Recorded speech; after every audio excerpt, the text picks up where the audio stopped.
Hello, Periscope. It's Dr. Rose back again today. Wanted to discuss again the Spring Valley incident. I was on the air this morning on Table Talk with Brenda Perriman earlier today, where we had tons of topics to discuss and seemed to not be able to get past the topic from the Spring Valley incident. We had a lot of callers to call in as well with their opinion on it.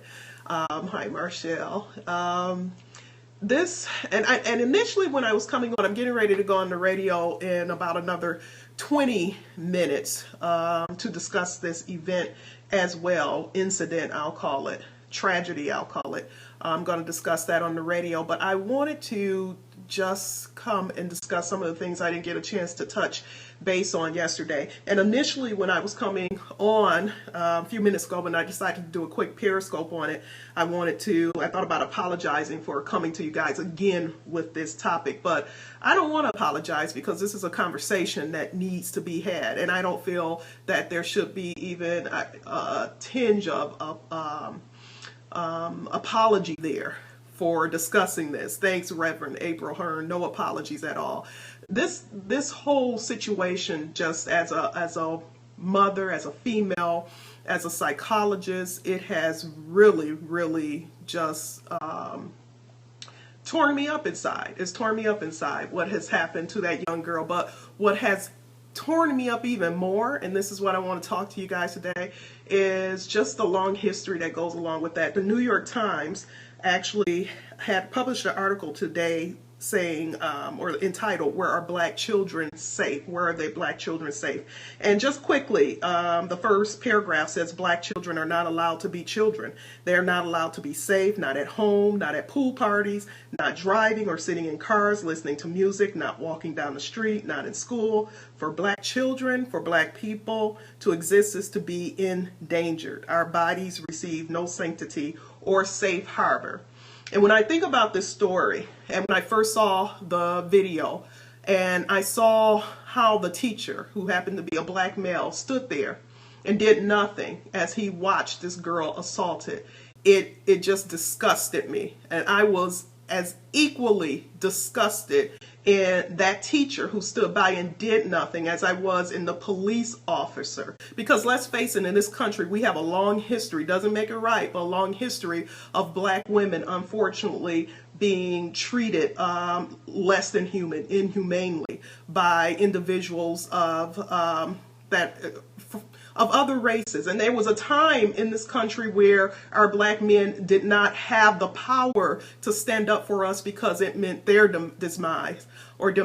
But in this situation, this teacher had every opportunity to intervene or at least stand up. Even if he didn't have enough time to get to the officer before he did what he did, he could have stood up to that officer. But it took another female, a minor female, to actually stand up for this girl. So as a Black female, as a mother, as a psychologist, it angers me because I ask myself, who protects us? Who protects the Black female or the Black children, so to speak, when these situations occur? On the show I was on this morning, Table Talk with Brenda Perriman, there were several callers who called in who actually in some ways defended the officer's actions, said, yeah, he went to the extreme, but if the young girl had did what was asked of her, no compassion, no consideration for what the young girl had been experiencing herself, the trauma of losing a mother and being placed in foster care. But again, it was that ideal of just this obedience, this ideal of expectation that has a long history in this country of Black women being expected to be obedient or else. And from what the young man who videotaped the incident said, what sparked the police officer was the young girl saying, "I don't know who you are," to the police officer, which he immediately took as a sign of disrespect. But it pains me, and I'm happy to see that the conversations are being held, but at the same time, how often are we coming and having this dialogue about just black children, black people in general. You know, it was a few months ago, earlier this year, with the young girl at the pool party who had the police officer slam her to the ground. And there was a debate on the show I was on this morning, because there were some people who felt that race did not have an issue with this. And I'm not one to pull the race card at all, but I'll tell you, there's no doubt in my mind that if that young girl had not been a black student, we would not have seen that type of force being used against her. We would not. And I have to wonder how often has that happened in that school or in that setting in South Carolina? Is that part of the culture? Who knows? Who knows? But we know this has happened all over the country recently, and I'm just so fed up about it. So I'm happy to see that the New York Times are posting articles that validate what many of us know, is that our black children, you know, our black females, our black males, blacks in general in this country don't feel safe. We don't feel safe. We are held to a different standard. I've heard people refer to it as the black tax at times, a different standard, a different expectation. You guys can remember a few months ago, there was a trend, I believe it was on Twitter, and it was called Driving While White, I believe. And it was actually white individuals sharing their stories of how they were stopped by police officers drunk or belligerent, or threw things at the police officers, or didn't follow the police officers' instructions. Even some of them who told stories about outrunning or running away from the police officers, but yet they weren't arrested, or they weren't penalized, or they weren't slammed to the ground and arms broken or neck broken, or all the different cases that that's just become part of our conversation too often lately.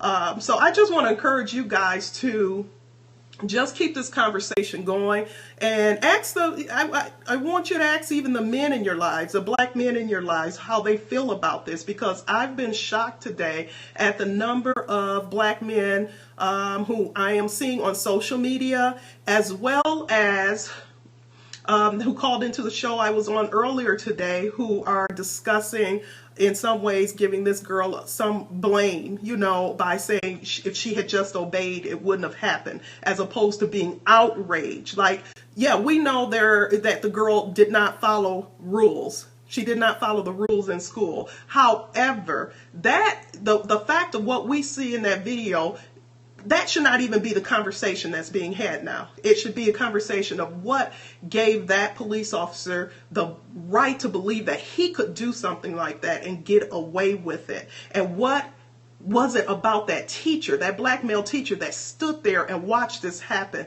that did not feel it within his soul, considering the history that we have in this country, to step up and defend that young girl? So that's the questions that I want many of you black men who are out there to answer for me. Answer for me. You know, who's going to protect us? Who's going to protect the black female when things like this happen, if we can't depend on our own men to stand up or defend? And I know that's not all of you guys out there, so please don't take offense for those of you who are, you know, sharing in this conversation and are as outraged about this as I am. But I just needed to come and get that off my chest today, and I have another radio program that I'll be going and speaking on in the next 15 minutes to discuss this topic as well. But welcome your feedback.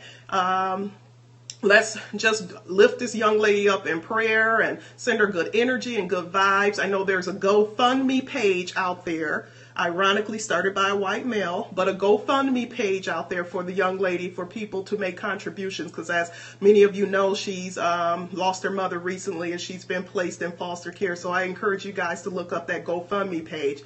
I reached out to the guy who organized it last night and thanked him for taking the initiative for doing so. But just some thoughts. If you're in the Detroit area, or you are able to log on, I'll be on the Word Network 900 at 3:15 discussing this, and feel free to tune in. Bye-bye.